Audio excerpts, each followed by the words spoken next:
The observation here is that companies that work in a transactional space where they're processing lots and lots of business transactions, especially when those transactions are created by humans, have sort of inherent inefficiency. So humans make mistakes.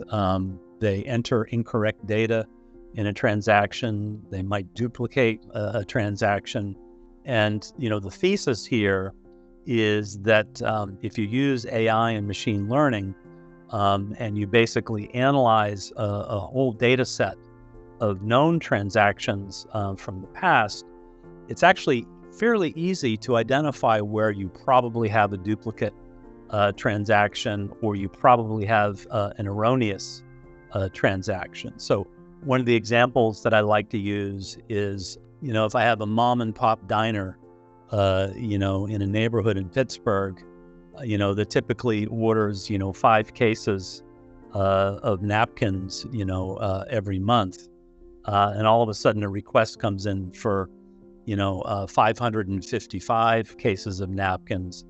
That's probably an error, and somebody just had their finger on the 5 key, too long when they were entering the order. And we ought to be able to recognize something like that automatically, and then make it super efficient for somebody at the transaction processing, facility to quickly identify these kind of data issues and make sure that they get set aside and verified or cleaned, before we send a truck with, 555 cases of napkins, out to the diner. So we want to identify these kinds of data issues automatically, and also recommend fixes so that the data quality can get improved with the minimum effort, from the human quality engineer. And that will save time, it will make the business more efficient.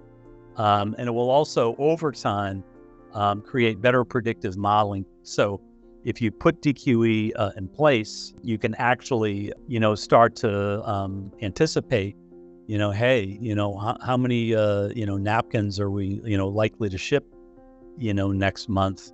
You literally have all that transactional data loaded into the system, and then you can start aggregating that into a sort of predictive model